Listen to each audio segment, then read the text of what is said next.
Good evening, everybody. Welcome back to our city council meetings. We've had a little bit of break for a couple of different reasons, so it's good to see everybody back. Hope everyone enjoyed the Independence Day holiday.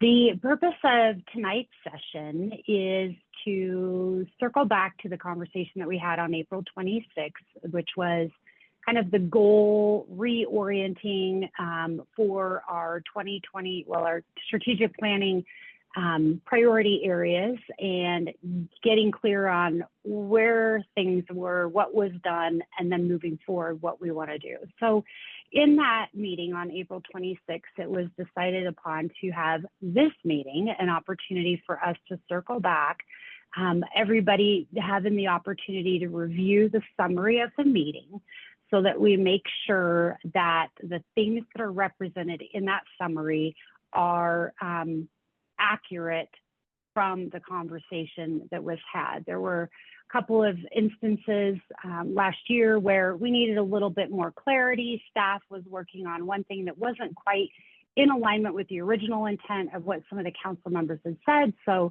this is an opportunity for us to make sure that we are all on the same page as far as what staff is working on.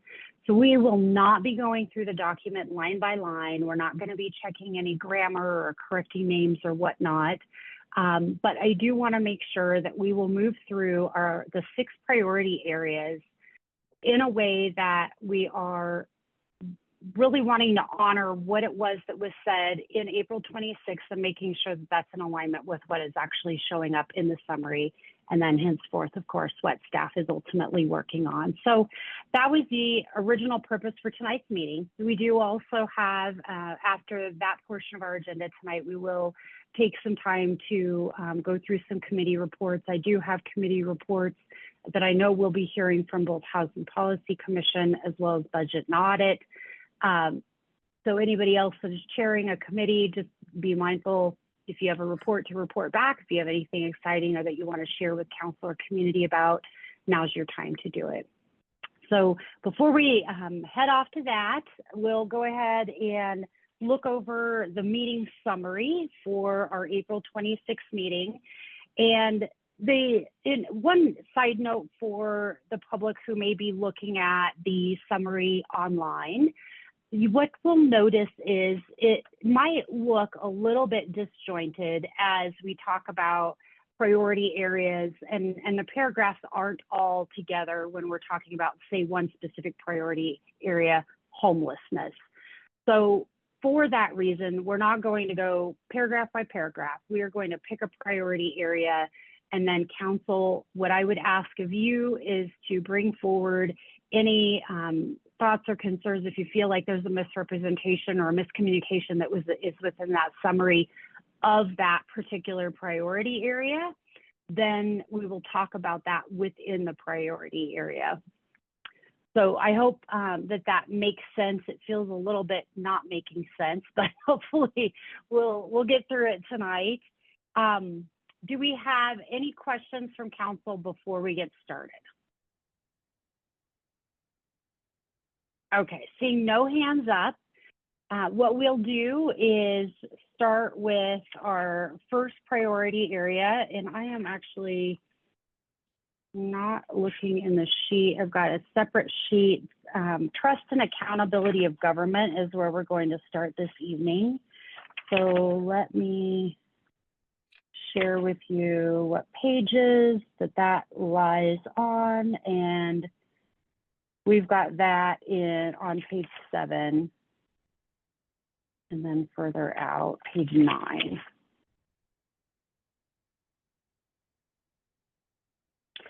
So, council, do we have any comments, any thoughts, questions on any of the topics within trust and accountability in government that we want to bring forward and discuss this evening? Mayor Pro Tem Sharibai. Yes, thank you. I had a question on page 9 under trust accountability and the first bullet. I wasn't sure what ad hoc committee we were talking about. So I thought maybe it meant charter, but that's mentioned later of us coming back at the beginning of the year to convene that. So was there an ad hoc committee that we had discussed convening around the topic of trust and accountability? I believe that was the Charter Commission.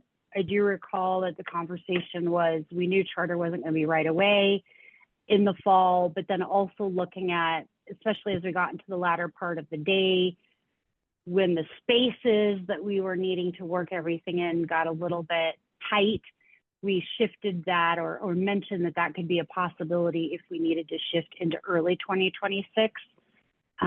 But I will defer to Ben Goldstein and or Ms. Hodson to further give your opinions on what you recall from that day. Yes, Mayor, thank you. I agree with what the mayor was saying, that I believe that's talking about the ad hoc committee is maybe just how the facilitator noted the further work for Charter Commission. Okay. So committee to discuss process to develop the commission. Yes, I think that's, one of the steps that you all kind of talked about was how do we get to that place, even though that's starting next year. I think there was some discussion about starting to form an ad hoc committee so that in 2026, you all might be able to start work on the Charter Commission. But I think ultimately the day finished out with that kind of being put at the very end of the chart of something that's going to happen in the future. Okay, great. I would just ask if we could just clarify that. So for the public who wasn't there, maybe just understanding that's referencing the Charter Commission that's forthcoming. That's all I had for this section. Thank you. Thank you. Councilor Cruz. Thanks. Cruz. Oh, thanks. I'll have to get used to that one. Just to clarify that point a little further, I think it mentions like us talking about this at the next retreat on one section before initiating further work. But my understanding was like we were thinking about doing it kind of at the beginning of next year, not having to necessarily talk about affirming that at the next retreat. Although if it hasn't started by then, we can do that. But I just want to check kind of like the specificity of that, because I think that tiny detail is important.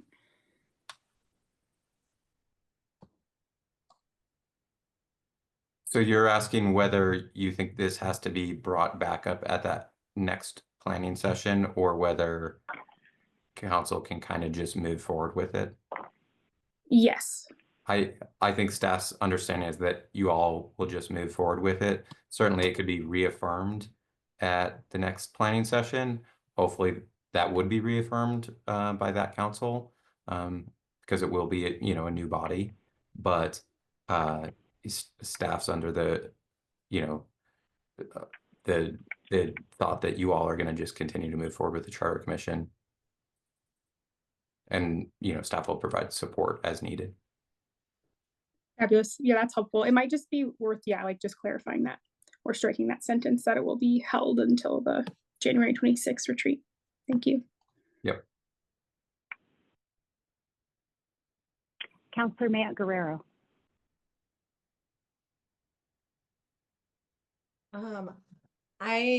So one question that I had, and I think there was also a comment on Lakewood speaks about it, is I think there was conversation in trust and accountability, but I know it came up in some other places, just about how we get the big picture information from city manager, and like the reports, either written or conversational or workshops. And I know that that's something that has been mostly scheduling and like other items at this point, but I think I didn't really see that conversation, I think, was important in this space, and I don't see it totally reflected here. I think to me that's one thing that we are like doing and working on, etc., that I see missing. I can add a little bit to that. I also was wondering where all that is written, but remember, I think we talked about some of this during my evaluation. So at the end of the day, there's two things that I committed to. One is a written report that kind of gives a status update, and the other one is a verbal update, like at a workshop before one of your meetings. And that's still a part of that commitment. I was gonna do it, but we had this little zoning code thing that kind of interrupted it. So that still is the plan. And I think it's actually scheduled. If you give me a minute, I'll look. But so there will be both a verbal and a written. That's a commitment that I made, a verbal with this voice. I'm curious if others like have thoughts. I feel pretty confident that we also talked about it in the retreat in this part of the conversation is so I think particularly because that's something that like does come up and that we all talk about, it to me is just something that's like definitely missing from the notes here for the public.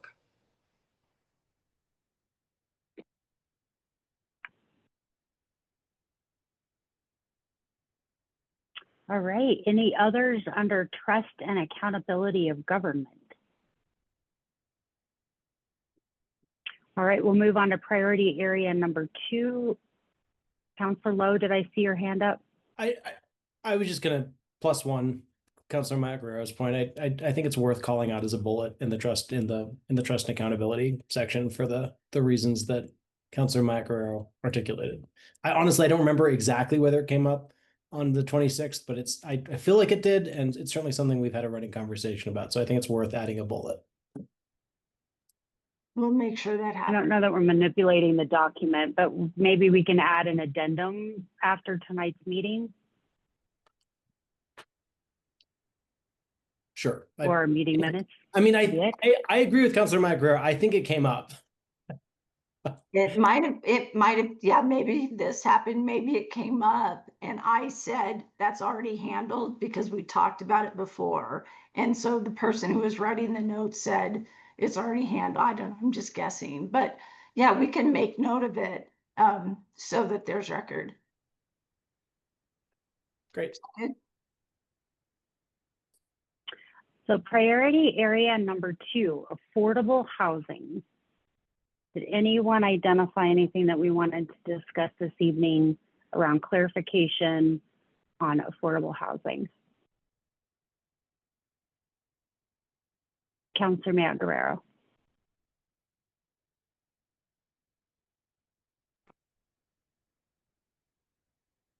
I think that the one thing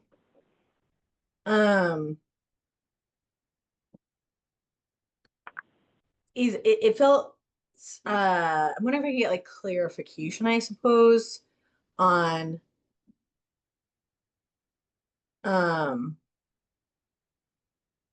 like on the next steps, some of the like things about going to committees. I'm looking at page 4.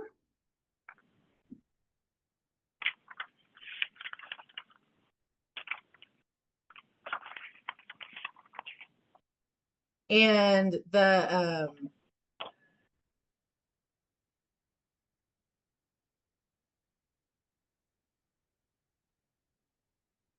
and I feel like a little bit unclear on like the decision points. Sorry, I'm like making sure I'm tracking the right part of it. I feel a little bit unclear on the decision points that the city manager and mayor will attend and bring council's ideas to an HPC meeting, as well as reviewing the existing housing plan. They're going to report back to council after the summer for broader discussion on creating strategy recommendations. That decision to me seems like very like confusing. Like I don't actually really know what it's talking about. And in particular, like this idea, and so I wonder if Ms. Hodgson and our mayor have an understanding of like what that process is, because I don't actually really recall that as a conversation. I think that there was some discussion about like the need for this is such a big issue that like all counselors have some vested interest in, like want to be able to be informed or inform some of that process. But we had already talked about like that we have the housing plan that exists. So the idea of reviewing it, I mean, we can all review it whenever we want to. It just is a document that we have with all this data and strategies in it. So the idea of needing to do something more specifically on that doesn't quite make sense to me. And I don't totally understand like the process that this is actually asking for in terms of the mayor and city manager, I guess, collecting ideas from the full council, which I think as chair is sort of, I mean, it's all of our jobs to make sure that our ideas are getting to the right committees, right? But I think, yeah, that one in particular. The other one that has like a 123 reporting update as a part of an update that we need, et cetera, is great. I see that. It's a little big, but it's like fine with me. But the other one, I genuinely don't really understand what that's calling for. And I'm wondering if anyone else has like a clear recollection of what this was supposed to be. I think she may have gotten the HPC mixed up with a different committee, and there is, if you look ahead above it, there's the LAC also mentioned. But yeah, this and the HPC doesn't make sense in this particular paragraph because we don't need to bring council's ideas to the HPC. Everybody on the HPC is on city council, so we know what conversations are out there. Ms. Hodson, do you remember what we might have discussed that this should have been? Yeah, even the part that's like review the existing housing plan. I'm like, don't do that. We just adopted that. Like, let's not. I mean, you should look at it, right? It's important to look at our plans so that they are functional and helpful, but in terms of something more formal, that does not make sense to me at this timing. One of the things that I was thinking of is maybe she was talking about the Jefferson County Housing Steering Committee that we were on. Yeah, I thought the same thing, Mayor. That's the only connection I can make when I read it.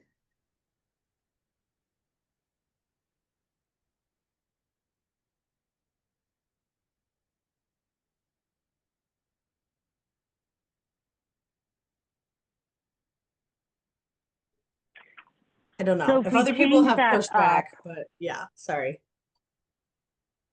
If we are changing that and re-examining this paragraph with the Jefferson County Housing Steering Committee instead of HPC, the group decided that the city manager and the mayor will attend and bring council's ideas to, that's still not necessarily. Yeah, it's still funny. Yeah.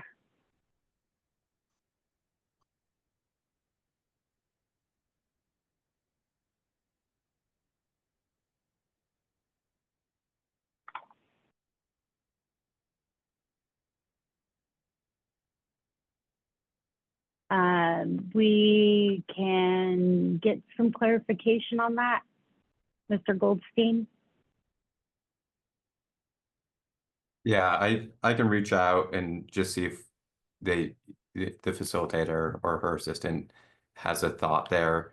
It might be a little hard for them to think back to the meeting, but we'll certainly reach out to them on that and see. But I think it's also, okay for council to say that, that note just doesn't really reflect something that we said and, leave it at that. I think, it's a 11-page document or something like that, 12-page document. So it might be that not every bullet perfectly captured everything that was said during that whole day. Well, let's look at it from a different angle. As we're back to the conversation, is there anything that might have been missed that maybe this is a different descriptor, if you will, of whatever the line item? Did anybody see anything? Raise your physical hand, if you will, because I've got a bunch of Zoom hands up. But does anybody have anything that they felt was missed in affordable housing? Councilor Lowe? I would state it as a question, which is just like, one thing that strikes me reading this list, inclusionary zoning isn't listed here. So I guess I'm curious whether like Councilor Matt Guerrero and the rest of council thinks that like the bullets on funding a housing affordability fund, like I guess sort of going back to the original retreat we had over a year ago and then the planning retreat, I guess the thought is we saw inclusionary zoning as living within this question of how do we fund affordable housing and capitalize an affordable housing fund.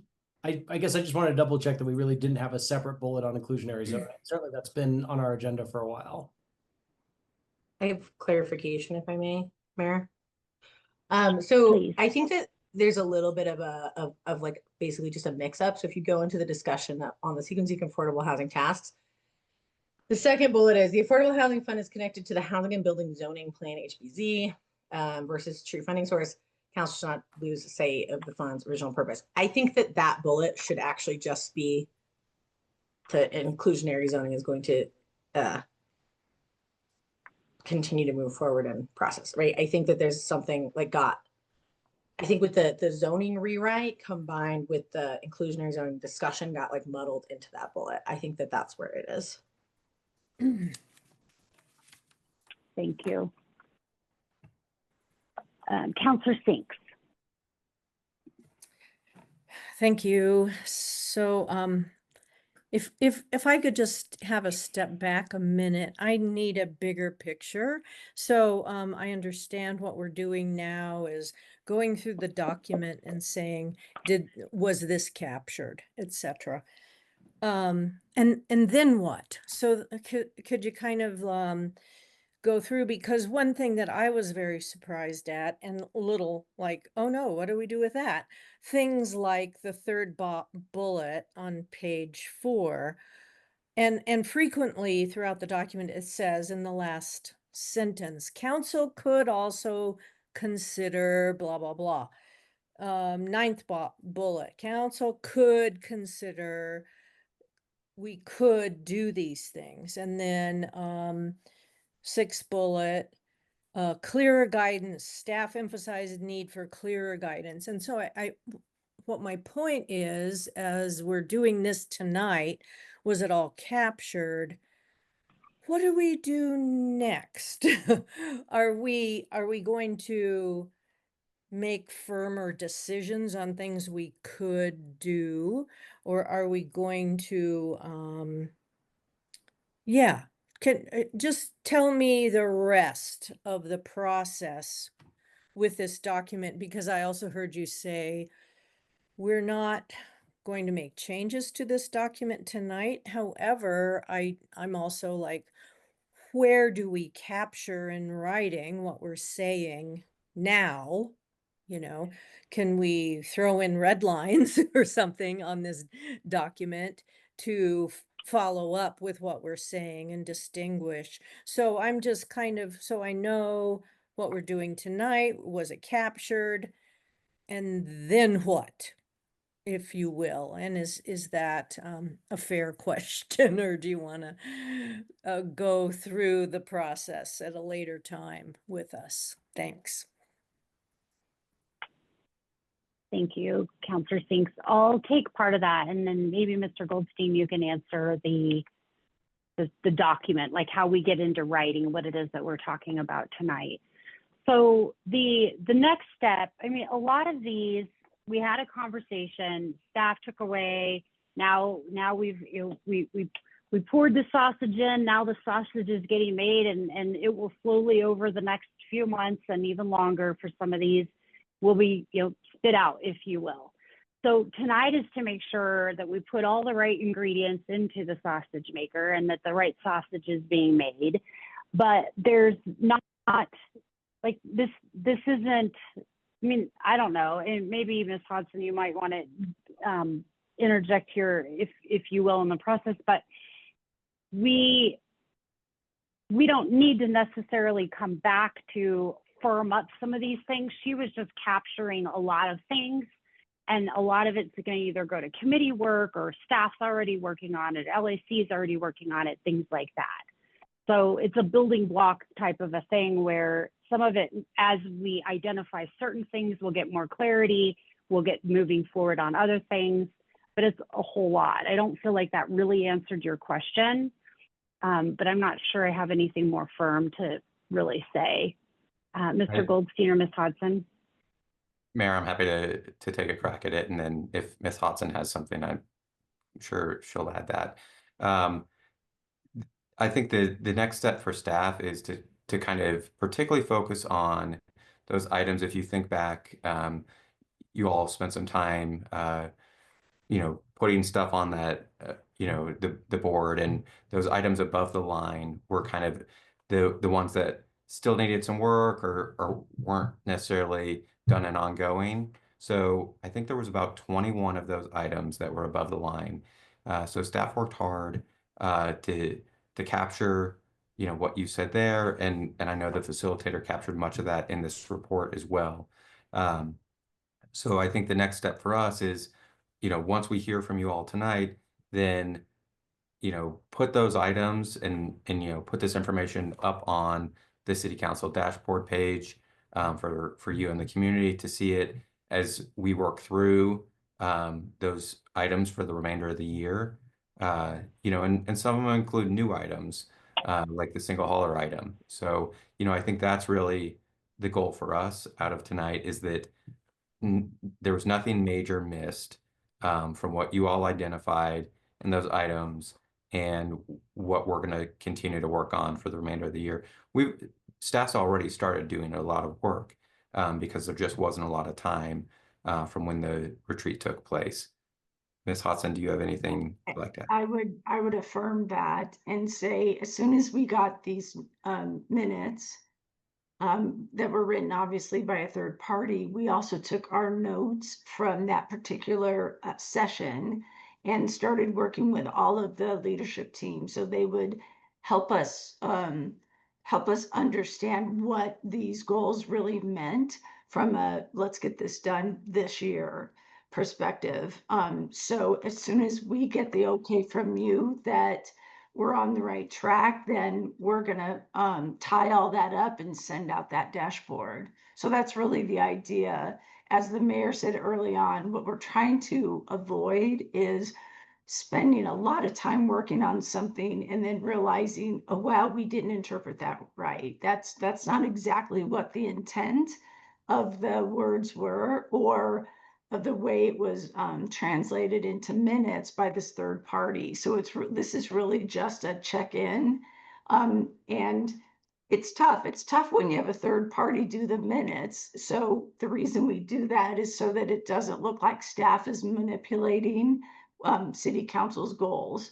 And it's just important that your comments stand on their own, but you lose a little bit in translation as you read this. You can see it, some of it's a little wonky and a little bit scattered. So I don't know, as I'm listening, I'm trying to figure out how do we fine tune this for next year in terms of the written piece. And I'm sure there's a way we could improve that. But really the point tonight is to make sure we're not way off base. So then we can put the work plan together and finalize it and then send it all to you.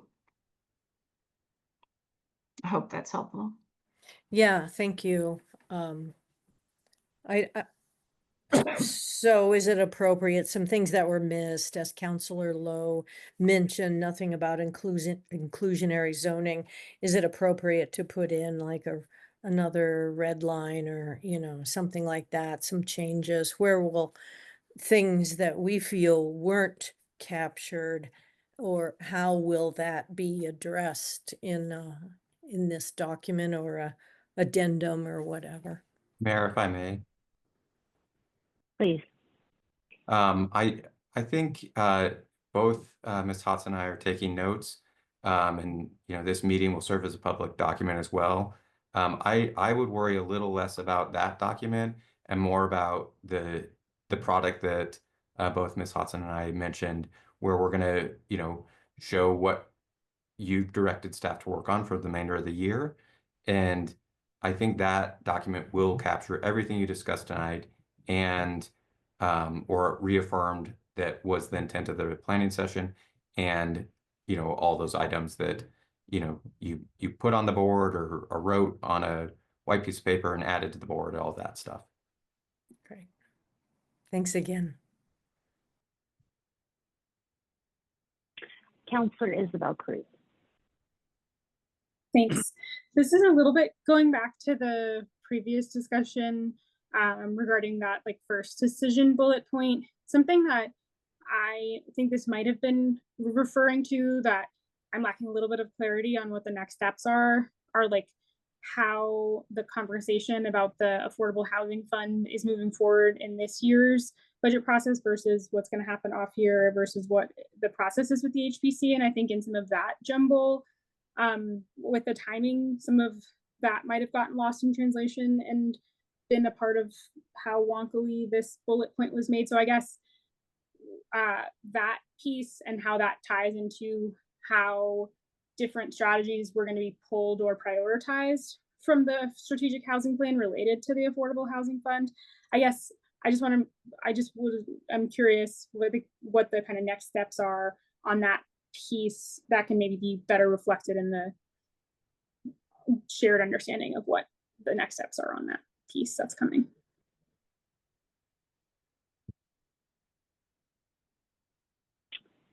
The piece on funding affordable housing? Yeah, like the affordable housing fund, because I think that that's kind of where some of the jumble of the HPC versus what other counselors want versus where all these plans fit in and what the affordable housing fund would fund. At least that's what I remember, that kind of likened to some of what was confusing about this bullet point.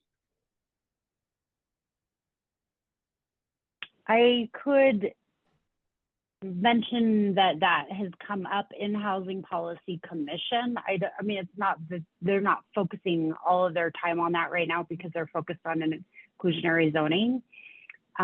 Ms. Hodgson, Mr. Goldstein, would you have anything to add as far as when, how that conversation comes to fruition? I don't. I think, staff's willing to take direction from City Council on, how they'd like to see that move forward. Ms. Hodgson, I don't know if you have. Yeah, my understanding is that it is a conversation currently, and people and the committee has been, or the commission has been interacting with the CFO as it relates to some kind of cost center for an affordability. I don't know that that decision's been made yet, but as I understand it, as soon as the HPC is ready, that ought to come to City Council for decision in terms of funding.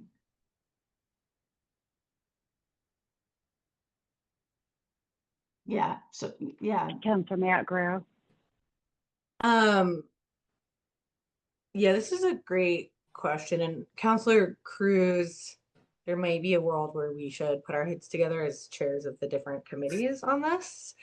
Because I think that as you'll hear in my committee report later, the housing committee is really focused on an IZ at the moment. And while that might be, might end up being some seed money for a fund, it's not something that we expect to raise the amount of dollars that is necessary to actually have a serious and lasting impact on the way that housing is developed and supported. And so I think that there's the HPC, my point is that the HPC is not currently actually like focused on this conversation. I think, especially if we're thinking that this is something that might end up on the ballot, that might end up being a Jefferson County wide conversation, which I think is a possibility, is something that likely takes some coordination, I think, just beyond myself as the chair. And I think thinking about budget and audit is critical as well. But I believe that some of these spaces where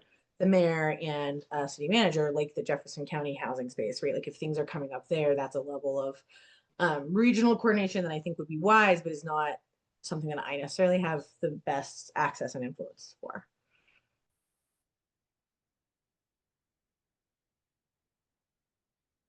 Okay.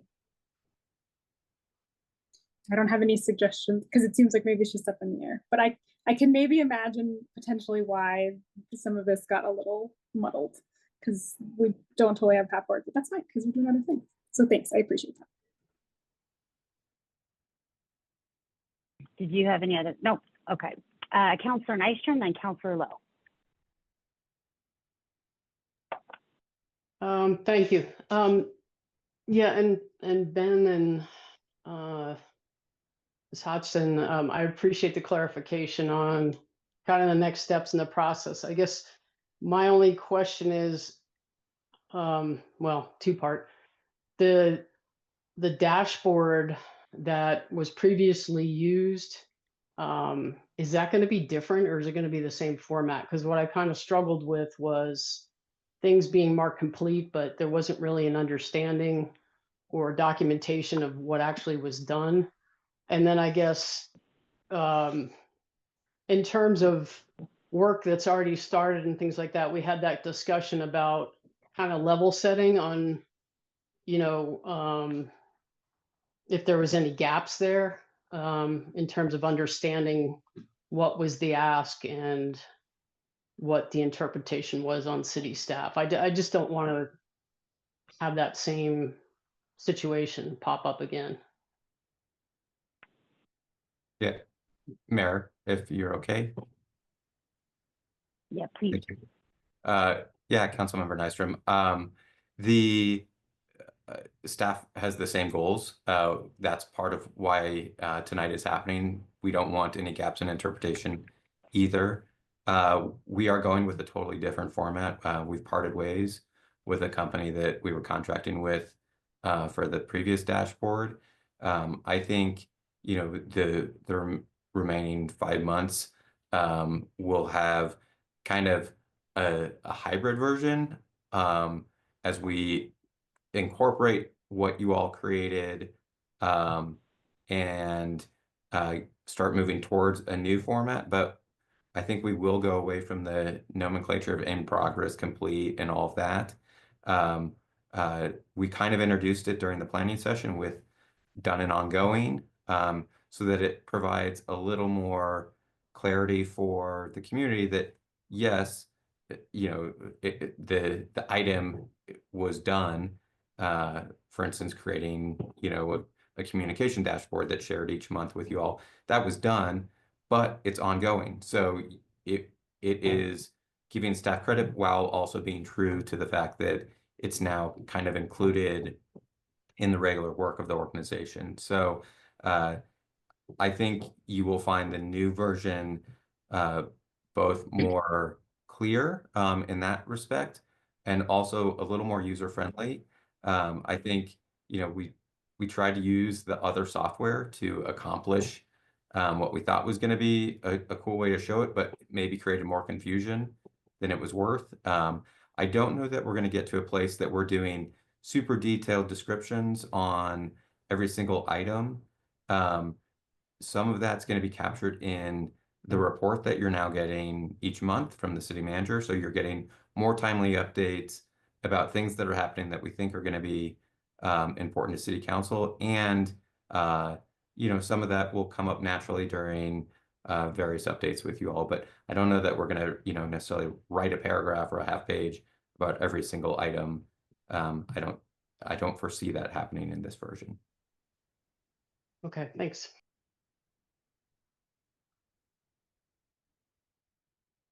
Councillor Lowe. Yeah, thanks. So just to be super concrete and tactical about the affordable housing section, I do think, just to put a fine point on it, it's worth just adding a very, very simple bullet somewhere that says that inclusionary zoning is on our priority list. I mean, I think it clearly is. I mean, 6 of the 10 of the 11 members of council are on HPC, and they all are working on a inclusionary zoning ordinance under Councilor Matt Guerrero's leadership. I was sort of looking back at the booklet we got in January with like all the measures, and like under measure 2.2, affordable housing fund is developed, resulting in more sustainability funding for affordable housing. There's a bullet under that says current plan would create an inclusionary zoning program with an affordable housing marketplace to maximize the number of units produced. I don't think this is overly controversial. I just think we, you know, I don't remember exactly what was discussed in the April session, but I think we ought to add a bullet that just makes clear that part of the discussion about an affordable housing fund is moving an inclusionary zoning ordinance.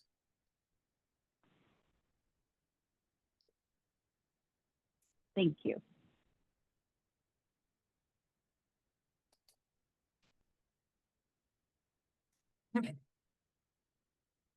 Before I move on, did Mr. Goldstein, did you capture that?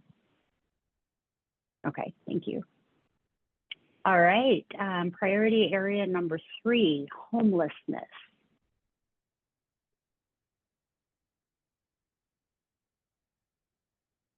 Mayor Pro Tem Sharzai. Thanks.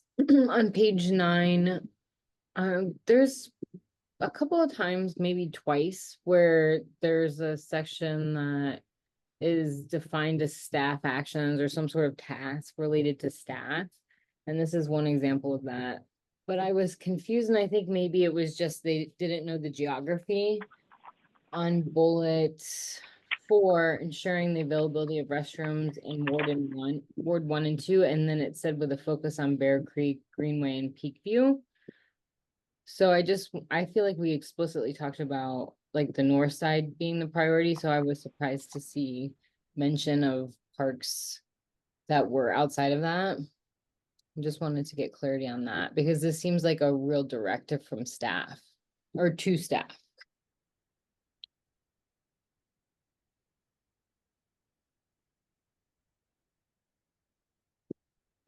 Mr. Goldstein, did you want to take that one? Sure.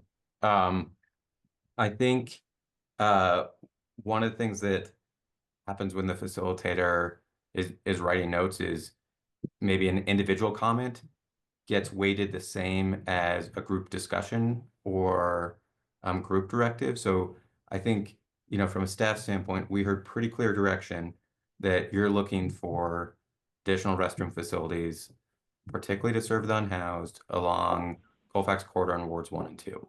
I think there was also an additional comment about, you know, wouldn't it be great to have restroom facilities, or there's also needs for restroom facilities in other parts of the city that might include Bear Creek Greenbelt. And I think those comments got captured wholly, but maybe understanding the weighting of those is, you know, one of the challenges for staff or for the facilitator who's just trying to capture everything. Got it. All right, thank you for that.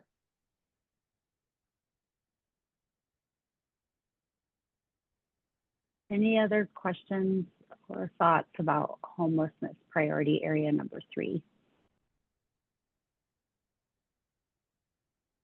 Priority area number 4, public safety, transportation, and infrastructure.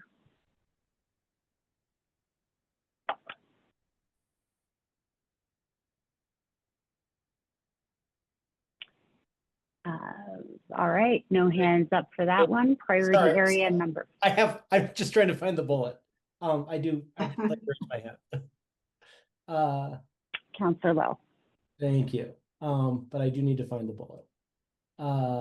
Which is, what page is the public safety one on? It's PSTI. Wherever you see it, it kind of, yeah. 4. Thank you.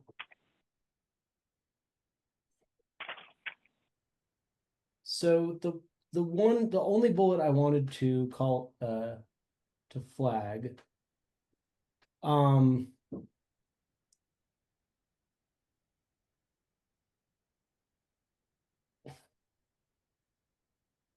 nope, still on affordable housing. PST starts at the bottom of, okay, got it. The top of 5. Yeah, top of 5. The group wants to ensure that the police department continues to focus on using crime data analysis to enhance public safety and community engagement. They suggested that police department staff present ongoing initiatives. The bullet number 5 on page 5. That one bullet I'm not sure fully reflected the conversation we had about that. I mean, I think this ties back to measure 4.4 from the presentation we got in January. So that's increased utilization of evidence-based prevention and diversion programming. So I think we put that in sort of the ongoing bucket. My understanding of that bullet is it's not just again, I've lost it. It's not just the idea of the police department using crime data to enhance public safety and community engagement, although that's an important part of it. It's also the idea of continuing to focus on evidence-based prevention and diversion programming. And I mentioned, I frankly doubt in practice that there's going to be much space or action that council can actually take on this between now and our next retreat. But to the extent that there are opportunities to continue to sort of emphasize or provide evidence-based prevention and diversion programming. I do see that as like a really important part of council's philosophy on how we address crime in our communities through prevention, and by investing in prevention. And I just would like to see that sort of reflected as an ongoing priority.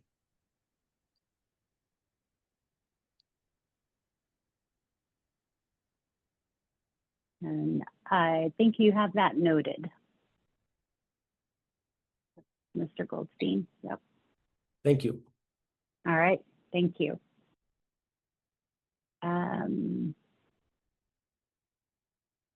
Any others on public safety, transportation infrastructure? All right, moving on to priority area number 5, sustainability.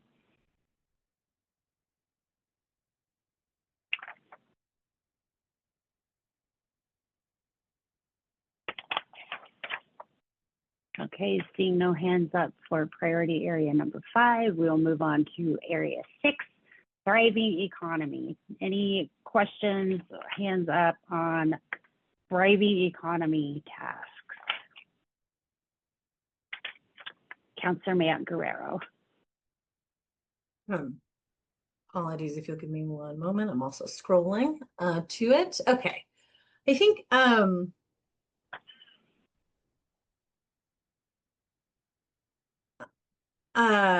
not that there's like sort of one bullet that's wrong necessarily. It's just that I think that there was a larger emphasis and conversation about this idea of wanting to support, enumerate, and grow and invest in the BIPOC entrepreneurial experience, the minority-owned businesses in Lakewood.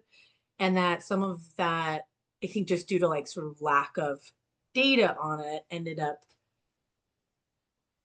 quelling some of what's in the notes. Like, I think that that's sort of why that's reflected, but I think there were several of us that had more questions and pushed a little bit on what's going to happen. And I think one of the things that came up in the moment is, well, we're going to have a new director.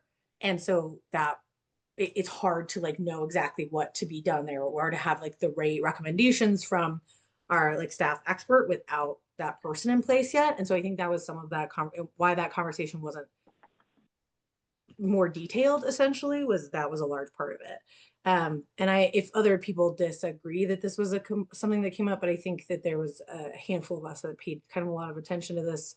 And definitely during the like presentation retreat before we had our full council, where we got the updates on where things were at. This was something also in that retreat where there was a lot of, I think, pushing on questions about what else are we doing and how are we working on this. And so I think that while that one discussion bullet point is there, I hope that staff sort of also reflected and heard that as a core component in this, as something that's important to council. Because I think that and again, if I am wrong, obviously I expect my colleagues to correct me, but my understanding from that conversation on both of those days was really that there's a lot of interest and a lot of emphasis on that.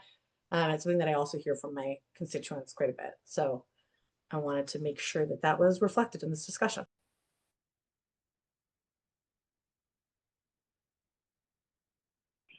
And with that second bullet point, I think that because yeah, we had a big conversation around that, and maybe the second bullet point goes into more detail there about kind of some of the nuances and the challenges with that engagement. Does that maybe add that in? I mean, I think that is, yes, absolutely. That is what those are about. But then if you look at that being half of the bullet points on discussion, but then none of the bullet points on action or next steps, right? So I think that's kind of what's worrying me. And again, my recollection is that that was largely because it was sort of, okay, once there's a new economic development director, we can learn more about like what those initiatives might be able to look like, or what some more practices are, but that we're in a little bit of a holding pattern, a little bit of like a status quo kind of situation in that department until we onboard the new person. And so like, I think that we didn't get that much into the details of what we needed staff to be doing, or like what we needed from that. But I think even like a next step being like, once there's a new director, we'll hear from them about their plans and thoughts, which I think we will. Right, that's like that's relatively standard for us with a new department director. And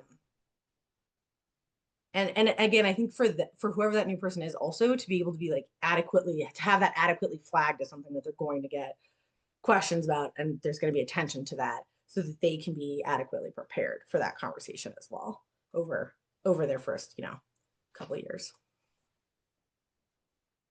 So I don't necessarily think I have to have something like tangible really added here. It was sort of more, do others on council sort of recall that and feel this way? Just, I don't want to be like adding new things. I'm seeing also the city manager Hodgson is like nodding that this was part of the conversation.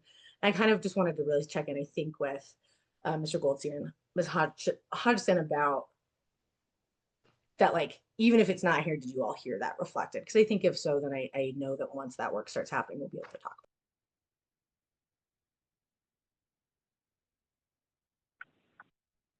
I just got a thumbs up. Yeah, thumbs up. And I just took notes to make sure we've had some missteps in terms of this hiring process. So I hope that we're close to the finish line and that we'll be able to introduce you to somebody soon. It's been a real protracted process for a whole bunch of reasons, but we've got some good candidates on this final round. And once we have this person on deck, I'll make sure to introduce you, and also will relay the fact that this is a very important goal for our city council. So yeah, so rest assured, please. Councilor LeBeer. Thanks, Mayor. I think I would just add that I agree with our last counselor, what she said, but I would also just add, I think I distinctly remember us talking a little bit about continuing to expand our urban renewal zones. We talked a little bit about, we started that process with Sheridan a long time ago, and we're still working through that. And it's not reflected in this. I'm not sure if it needs to be, because I suspect it's still ongoing. But if it needs to be reflected in this document, I think we should, since it was, I believe, a part of the conversation, and I do believe it continues to be an ongoing effort. If I may. So Uh, thanks. it is still an ongoing effort. Staff is certainly aware of it. I think, that transition and finding a new director has delayed things quite a bit. We just don't have the horsepower or the staff expertise right now to pursue that Sheridan corridor. But it's certainly still in the works, just kind of delayed a little bit with the transition and staffing. Thanks, Ben. Yep. Councilor Ken Cruz. Thank you, Mayor. The only thing I would like to add, first, I appreciate the efforts to reach women and minority-owned businesses. But as the notes made clear, that without measurable goals or alignment between outreach and outcomes, the impact was limited. So I just kind of want to know a little bit more of what exactly, what were those measurable goals or alignment? Because I don't want us to give up on that outreach to reach those demographics specifically. I think it's important that we need to understand where businesses get stuck. So that's why I really appreciate, mapping out the full business journey. And with that, I know the West Metro Chamber is working on starting to collect data, specifically with veteran, woman, and minority-owned businesses. So this might be another great collaboration between the city and the West Metro Chamber to kind of, prepare us, because I know a small business summit was something that we were talking about having in 2026. But this might be a great, journey or pipeline to build to that by creating the relationship with West Metro Chamber. They're in the process of figuring out how to collect that data and make sure that it's accurate and beneficial to, procurement, mapping out the process of permitting. So, just wanted to make sure to add in that 2 cents. I think that is one of the challenges in this area. Talking to staff about how to interpret council's goals here. I think it's one of the areas they're a little uncertain in that is it talking about the city's hiring practices or businesses in the community? And I think, you know, I think it's probably all the above, but it's a little hard in the way some of the goals are written for the city to affect how other businesses might hire. As far as the women and minority-owned businesses, I think one of the things we've been struggling with is that some businesses that are women and minority-owned aren't necessarily certified that way, and going through that process can be a challenge for them. We've allowed them to self-select as a women or minority-owned business, but we're not sure that's the best approach either. That's currently what we're doing with our economic development team. So this is definitely an area where we're continuing to learn and grow. And I think partnering with Jeffco EDC is a good thought, and maybe our economic development team is already doing that.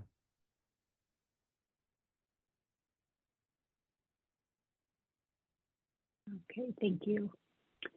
Any others on thriving economy? Okay, everybody, before we put that to bed, any other comments in general or questions with regards to the process as we move forward? All right, well, we'll go ahead then and move on to committee reports. And I'll start with Housing Policy Commission. Chair Matt Guerrero, the floor is yours.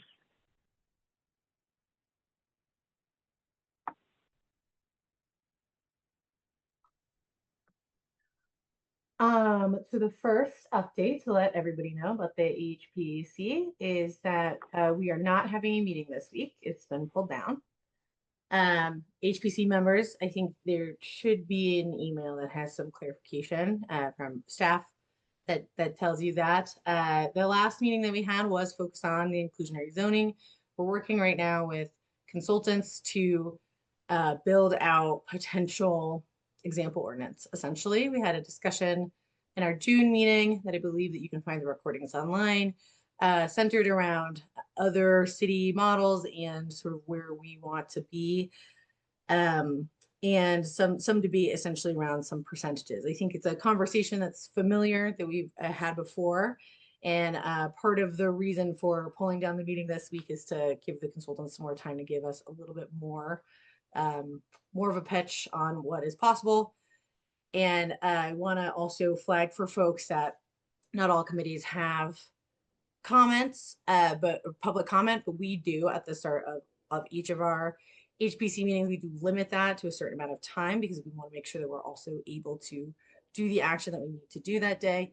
But really want to encourage people. I know that the zoning process that's happening with all city council is taking most of the focus, as it absolutely should.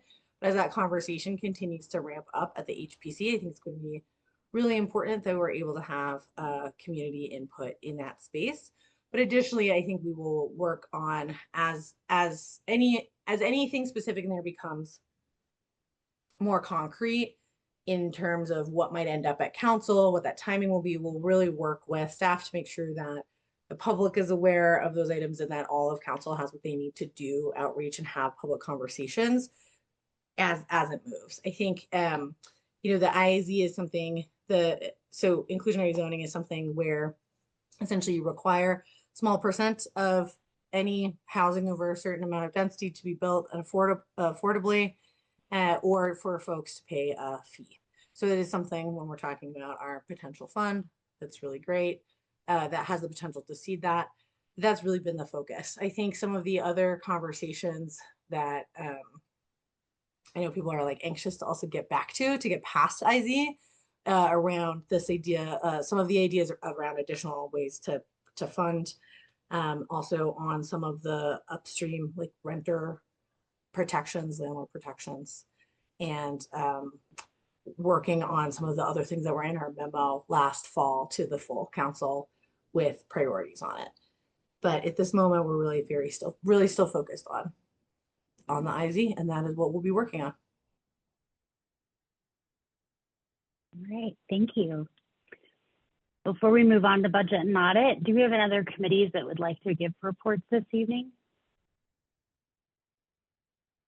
Mayor Pro Tem. Yes, thank you. Just a quick update. The Denver Regional Council of Governments, DRCOG, is convening its first meeting around the comprehensive economic development strategy for the region this Monday. And I'm happy to say Lakewood's going to be playing a leadership role in that small committee group work. So excited to do that. Also, Jeffco EDC has a standing seat on that committee. So we're just getting started, but it's really going to be focused on a number of themes around intentional workforce, affordability, sort of all the things that will really need a regional approach to that. So happy to keep this body updated as that unfolds. Thanks. Thank you. Councillor Sink. Thanks. So some of you might know the Head Start committee and how the council has said, yes, we're coming to the end of our grant and we'll put it out there to see who else is interested. And Jefferson County Head Start has been very interested. And it's not official yet, at least I haven't heard that it's official, but it's inching ever so closely. And of course, there's some federal issues too, I suppose, that might have slowed things down. So there will be word coming from Jefferson County Head Start on what they're doing, and Lakewood is being very generous as we turn over a lot of things to them. So just stay tuned on that. Thanks. Thank you for that report. All right, Chair Isabel Cruz will move on to budget and audit. Thank you, Mayor. In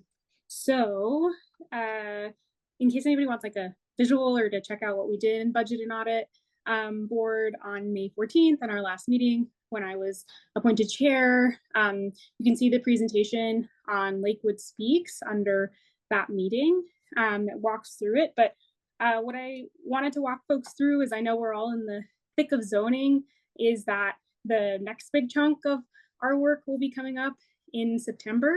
And I know last year was very new to me. Heard feedback from folks who have been through it, from folks who have not been through it, that it's made it clear it would be helpful to kind of have a conversation about the general process, where we fit into it, and then just open up for some dialogue around what our shared goals and hopes are for it, to see how we can continue to provide the most clarity for staff, for each other, and for us on Budget and Audit Board in moving the budget review process forward. So as Mr. Wasberger walked us through in our Budget and Audit Board meeting, I just wanted to overview what the budget process looks like. As Mayor Strom mentioned in an email, the budget process has already started happening. So through the retreat that we had with the priorities that we were setting forth, that really is the seed of how the budget process goes forth year after year. And so from there, our fabulous finance staff work to estimate the revenues, which you can see a bit of a preliminary picture in the presentation from the Budget and Audit Board. You can see that there was lower than expected growth, and even since then, now there's more of an expectation of a reduction in revenues, such that budgets are going to have to be cut this year, which we're going to have to deal with come budget season. But from there, staff works to prioritize expenses in alignment with the with our council and community priorities, and the services that the city delivers, evaluate those balances, and then kind of review and appropriate. So us as council, we have a role in all of that process through the priorities that we set. But when the budget document comes to us for review and for discussion, starts in September. So some dates to hold on everybody's calendars. I believe it will be September, and I just lost it, 15th. That's going to be the first joint study session between council and the Budget and Audit Board, where we really dig into the budget document, and staff will provide presentations. It's really important that, so folks will have received the budget before then, that people come with questions, thoughts, and ideas to that meeting to help better scaffold the rest of the process as it moves forward. And just as a historical piece, that was helpful for me to understand. Previously, the Budget and Audit Board would review the budget and then council would review the budget, but the Budget and Audit Board under Councillor Stewart's leadership kind of melded those so that the Budget and Audit Board would have a better idea of what council was looking for in those conversations through the review of the budget. So that is going to be a really important touch point. And then the Budget and Audit Board is going to meet on September 23rd at 5:30 and review the budget. And that's when the Budget and Audit Board, which for fun, Lakewood is unique in having a Budget and Audit Board that has community members, which is one of my favorite parts of our board, can vote to make a recommendation on the budget. So a change that we're going to be making this year that I wanted to put on everybody's radar. Last year, it was recommended that counselors attend the session to listen and learn. This year, we're going to be bringing back the public comment on that portion. And so counselors and other members of the public who are not on the Budget and Audit Board are going to be welcome to make public comment and be a part of that discussion through that venue. So I hope you all will join us on that September 23rd date. And then October 6th is going to be the first reading of the budget. I just want to note for newer counselors, this is not like first reading like our other types of ordinances. This first reading is really where the work is expected to be done of bringing any amendments or any items for discussion. And then second reading is, which is planned for October 20th, is really tying things up to make sure that the budget makes sense and can move forward before kind of the charter required deadlines. Then just wanted to note a couple of changes that are coming from feedback from last year. First, there's going to continue to be a digital budget book that's going to be ADA compliant, so it should be searchable at some of the counselors who that was important to last year, myself included. There are going to be the FTE counts added to the department operating summaries so folks can have a better understanding of that. There are going to be one-pagers on some of the major goals like those we talked about tonight that may cut across departments like homelessness, sustainability, alternative transportation, and housing. So those are going to be some process improvements along with kind of the addition of public comment that we heard sort of from last year to help people better understand the process, better understand what folks are looking for in the budget. And so I know that's a lot of information, and hopefully that PowerPoint, thanks Mayor Strom for sending that out via email. And any members of the public who are watching, you can find that on Lakewood Speaks too. The point really is to help this information marinate and then also just open up some time to go through some of the questions that I'm going to pose to see kind of what our shared goals are going into our review portion of the budget as the folks who have policymaking power, right? We're not in the operational weeds of how our city runs, but we're the policymaking body, right? And then also as staff move through their 5-year plan of how our budgets get made, we can also help inform any kind of out year changes that might be made too. So that's going to be my overview. I'll give the mayor or Ms. Hudson or Mr. Goldstein an opportunity to jump in if I missed anything. Okay, great. Didn't miss anything. That's a win for the night. So I just first wanted to start off and thanks. Some folks sent me some of your written feedback ahead of time. That is going to be super helpful. Feel free to either add it or just leave it there for tonight. But I first wanted to ask, what themes and issues are you most interested in hearing specifics about from staff to inform your decision-making on the budget proposal this year.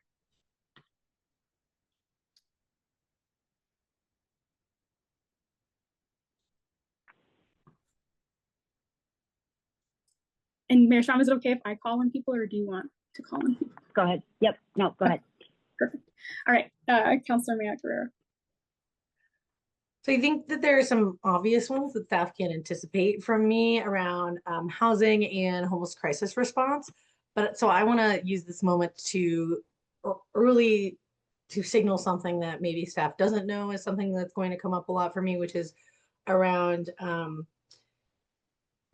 like parks and capital improvements in on the north side of Lakewood.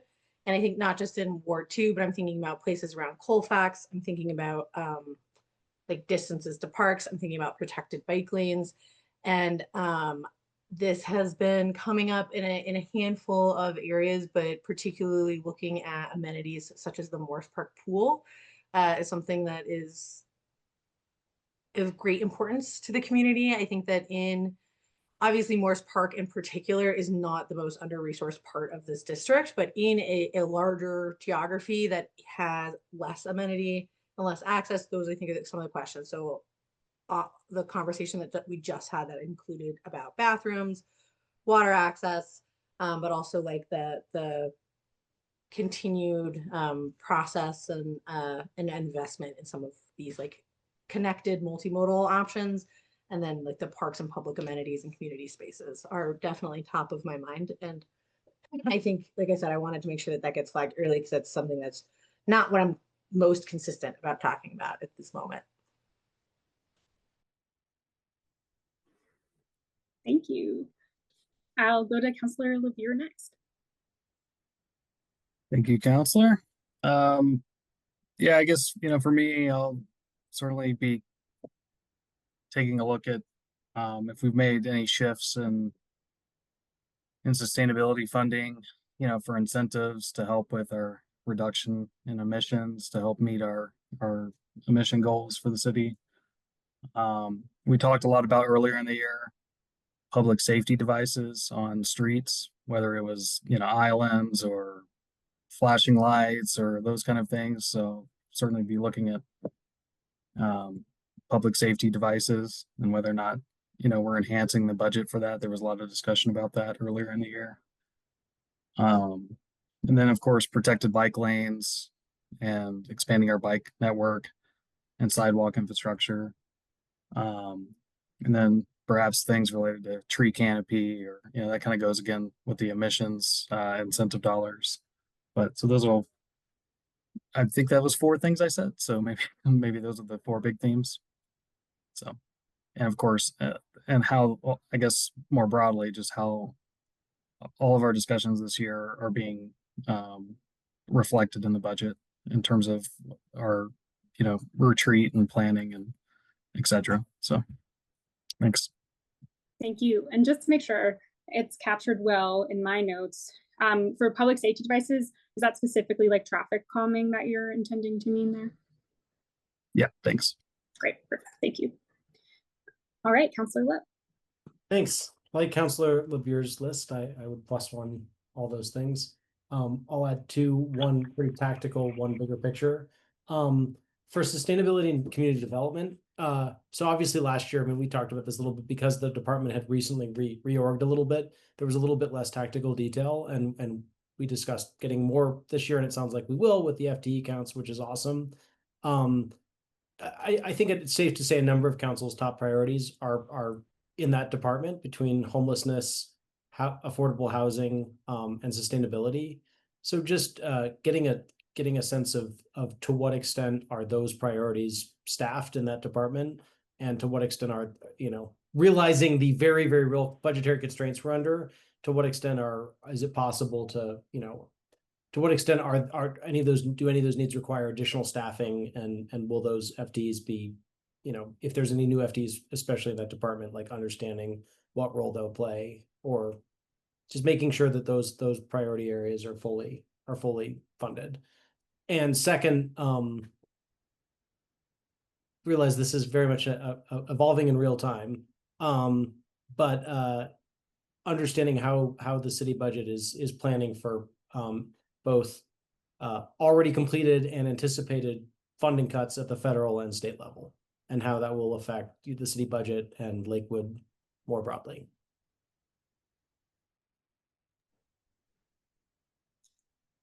Thank you. Mayor Strong.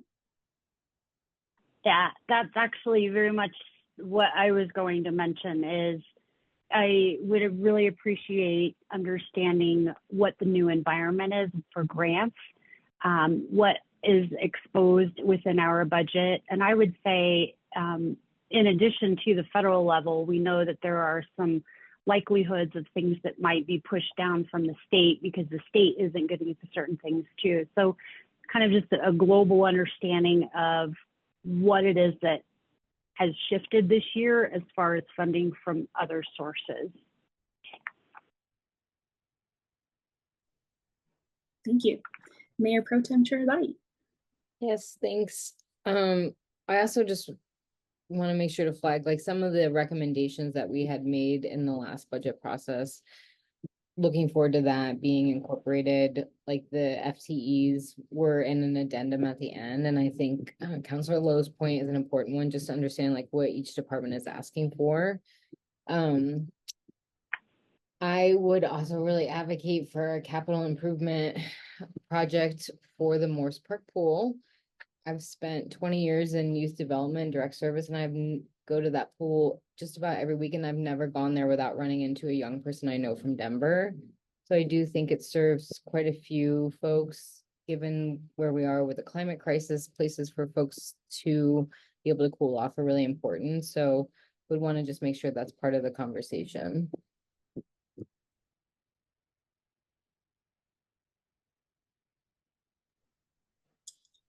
Thank you. Any other comments on this one before I move to the next question?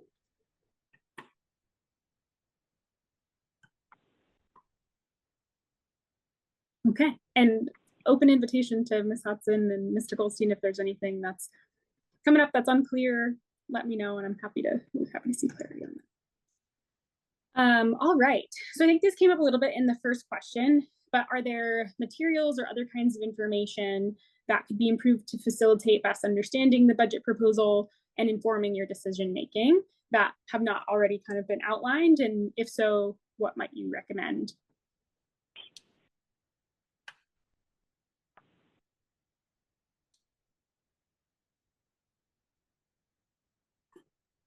Can you repeat that? Sure thing. Are there materials or specific kinds of information that could be improved to make sure you understand the budget proposal and inform your decision making? Does that make sense?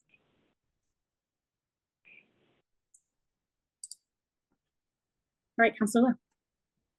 I think I hesitate to mention it only because you've already kind of previewed that it's happening and on the radar already. But I think, you know, those one pagers or the summaries that you mentioned by department that sort of list FTEs and you know, FTE increases or decreases. And then I guess I would just add to the extent the budget is already a huge lift. So I just want to name that and acknowledge that. To the extent it's feasible, you know, I think the more sometimes what struck me as the councilor's gone through this process exactly once is like we get a little bit more operational detail in the capital improvement requests than in the department budget requests. The department budget requests are very, you know, they sort of list funding by division. It's a little hard sometimes to understand like what is really being prioritized within a given department. So some of that is kind of in the narrative, but to the extent what I noticed last year is it was narratively given, and then when counselors followed up with our blizzard of questions, we got a lot of really interesting, like helpful details about like what was actually being prioritized in dollar amounts for certain council priorities.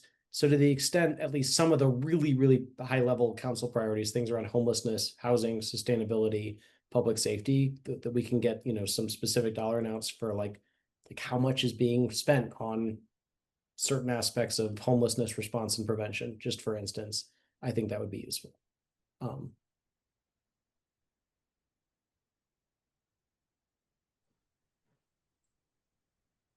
Thank you. Any other pieces? Sounds like some of the improvements planned from last year might help. So kudos to the finance department staff and others who have been working on those. All right, I'm gonna move on. And this one's broader. So what does a successful budget decision-making process mean to you from the seat as a counselor? Are there elements of the process that you think should be adjusted to achieve your vision of success? Recognizing that maybe we can't all have all the things we want, but opening some space to hear if there's anything folks would like to contribute.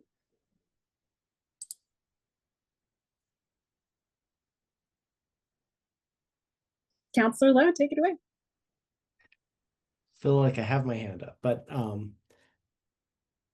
the one other thing, and Councilor Cruz, we've talked about this a little bit already. I spoke a little bit about it with the mayor too. The one other process improvement that I would suggest with the process writ large, and I frankly suspect it's a little late to do it this year, so maybe this is an improvement for next year. I am on board and get that our role is a policy-making body, not a tactical operational body. And I would just like note, even in the conversation just now, like even in response to number one, like I heard a number of counselors raise like very specific things that are important to them in their wards that are like line items. I mean, they're about like funding for a specific park or facility, which is fair, which is appropriate. I mean, that's what we do. We're elected. The budget is really important when our constituents want to see a very specific thing in our communities increased. They come to us, and I think it's useful for us to have a channel to be able to provide that feedback to the mayor, to council, to staff, to the folks writing the budget. The thing that, and again, I'd say this with humility, I've only been through this budget process exactly once. Others have been through it more than I have. What struck me about the process is even by first reading, even by the study session in September, and certainly by first reading in October, it's awfully late in practice for a counselor to actually offer an amendment moving money from point A to point B without being fairly disruptive. I mean, let's just be frank. At that point, the budget is fairly cooked. A lot of thought has gone into it. Months of planning have gone into it. It's an incredibly complicated document with a lot of cross pressures. Priorities have been set. And for a counselor to come in, no matter how thoughtfully they try to do it, and move money from point A to point B, naturally begs the question, okay, what are you going to move money from? And that decision has been pretty extensively litigated. I feel like there ought to be a point in the process earlier, like May, June, like when this process is underway, when counselors can specifically request, not direct, but request that certain things be prioritized in the process, and at least provide that feedback to the Budget and Audit Committee, to the city manager, to our CFO, and to staff at the front end of the process. So just for instance, the requests I heard about Morse Park, wouldn't it be nice if there was a way that we could say that in some way, like in May or June? Because I mean, frankly, like even as I understand it, the budget is being written right now, right? So like, I just feel like earlier in the process is when that request should come. Denver City Council, which obviously has a completely different system, does a letter, like they literally write a letter to the mayor early in the process where they say, these are things we would like to see prioritized. I think there should be some mechanism, whether it's a study session earlier or some sort of letter that council can, and maybe it's, it's one council-wide letter, or maybe it's like a couple letters, because obviously we're not going to agree on everything, where people can say, these are a couple, or it's a Google form. I don't know, but some way that we can sort of say, these are things we would like to see prioritized in the process, and just provide that feedback to staff. We're probably not going to get everything we ask for. So one response to this I anticipate is, well, that's what the retreat is for. But it's not. The retreat is for setting broad priorities, but we don't get into the level of detail of saying we'd really like to see an additional FTE created, or we'd like to see this capital improvement project plus up, or we'd like to see. So I just think it would be, to me, a way to get council's full feedback earlier in the process is to have some thing like that exist starting next year.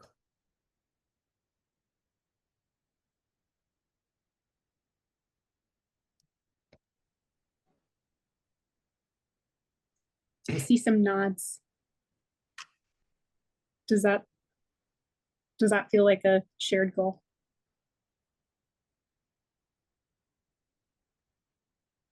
Okay, mostly. Okay, so maybe the goal of how can we help maybe surface some of these priorities and have that conversation and have that really clearly articulated potentially as a shared goal. Maybe the how is some of the hesitancy I'm seeing some people's faces. Okay. Okay, that's something I think we can figure out. So I appreciate that suggestion, Councilor Lowe. All right. I know I talked about this with some other folks. Anybody else like to share kind of what they think success will look like in this process from our seats on council, or any process improvements moving forward could look like?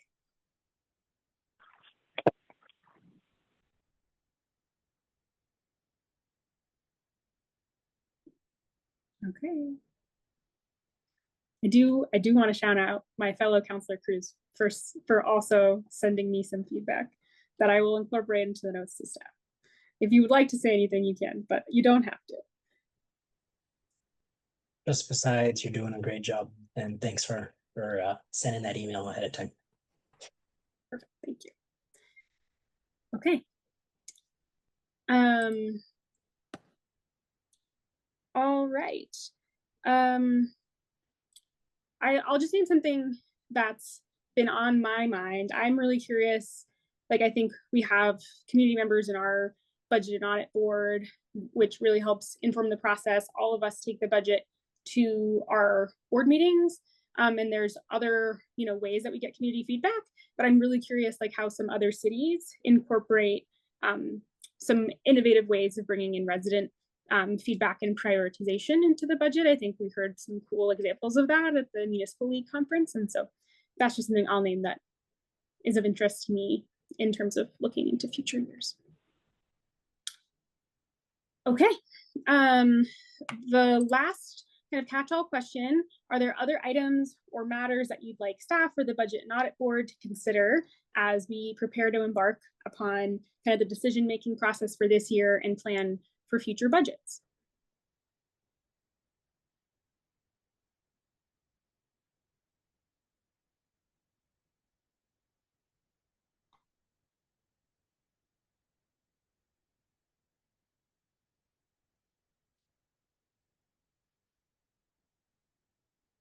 This is the last call for any feedback. Obviously, this is not the last point of feedback.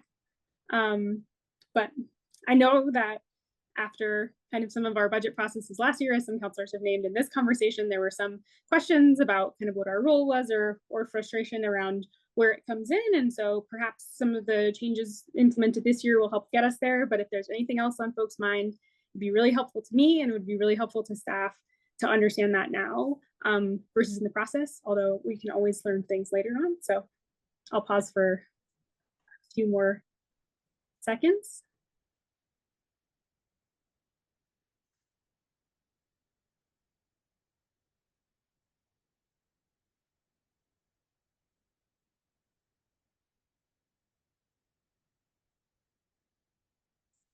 Okay, well, that concludes my, did I miss somebody? Okay, great. No, that concludes my committee report. Oh, perfect, perfect. That concludes my committee report. I really appreciate Mayor for giving me some latitude to be creative with this. Thanks to those who submitted feedback. And if other folks have feedback they didn't want to share in this full forum, please let me know. Thank you. And thank you, Councilor Isabel Cruz, for looking at this and trying to find innovative ways to incorporate more feedback from your councilors.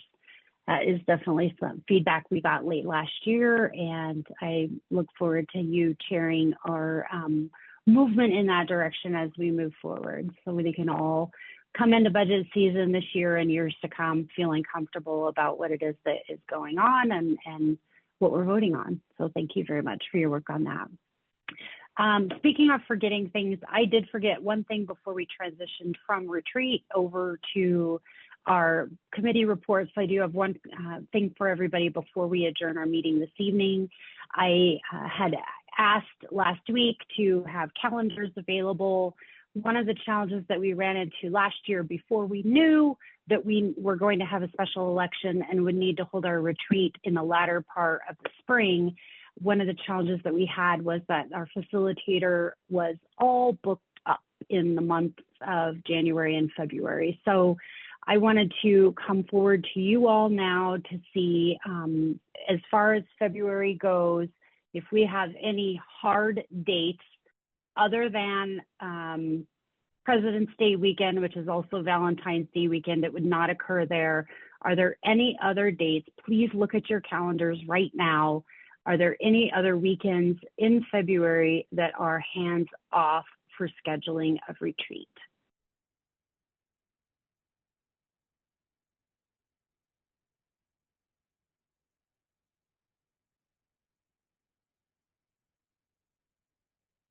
So I see some head shakes, not everybody yet. I know it can take some time to get a few months out.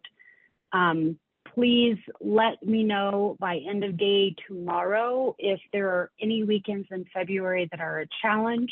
Otherwise, what we are going to do is go ahead and book her so that she is available for us next year. And as you all know, this is also a campaign year, so each of the candidates that are running for their seats will also be notified of the date that is selected so that everybody has the opportunity to make sure that they can join. So we will move forward with that. And again, if you have a date in February, end of day tomorrow, let us know so that we can be mindful of that. Otherwise, we're going to go ahead and book a date. And other than that, we have no other business this evening. So seeing no further business, I will go ahead and adjourn this study session at 8:38 p.m.